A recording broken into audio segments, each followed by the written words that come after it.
Anyway, so when I pronounce eh, the back of my tongue stretches and touches the upper teeth. What?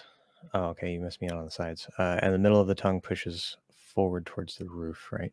So one thing that you guys have to understand about the exact articulation of sounds, there's more than one way to produce some of these sounds. Like the eh sound, I can produce it in multiple ways. It doesn't have to be an exact shape necessarily. What I am finding more and more to be the most important key determining factor is the mouth posture. I'm always going to go back to mouth posture because the more that I work with it, the more that I see results from people, the more I'm convinced that the mouth posture is the secret weapon. It's the silver bullet. It's the thing that's going to give you the accent. Now, that being said, of course, like, okay, I have my mouth posture. If I say like, like that's not a sound in English, right? So you do still have to form the sounds. But when I do eh, eh, you can kind of see it's generally pretty flat. I mean, there's a little bit of a shape to it kind of, but it's overall pretty flat. Now you look on some of these online resources, because I've seen them too, where it looks like sort of the tongue kind of does this, I guess. And that works too. Eh, eh, eh, eh, creates a slightly different sound.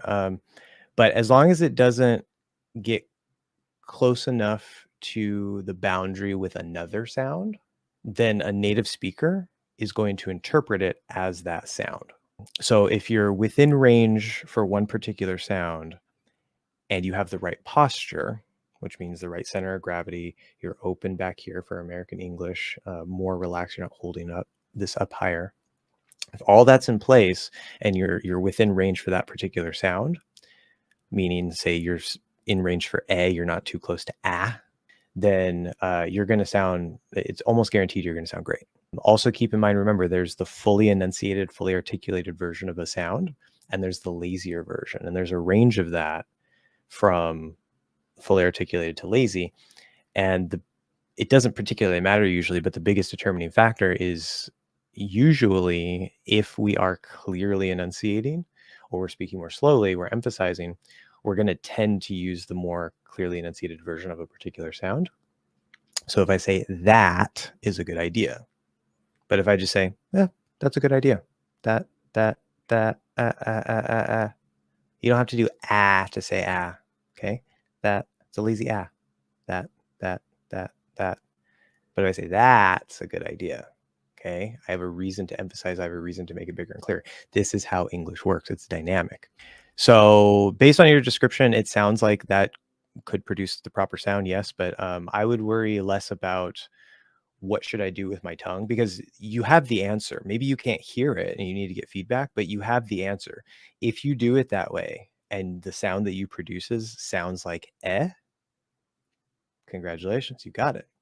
If you're doing that and it doesn't sound like eh, maybe you have the general thing right, but you're missing the posture. Maybe you're just a little out of place. Maybe, who knows, there could be some little detail. Maybe you're not completely wrong. So don't necessarily throw the whole thing out if it doesn't sound quite right. In fact, the mouth posture is probably going to be the missing piece anyway. Regardless of whatever it is, if it sounds right, it sounds right. I don't care how you do it as long as it sounds right.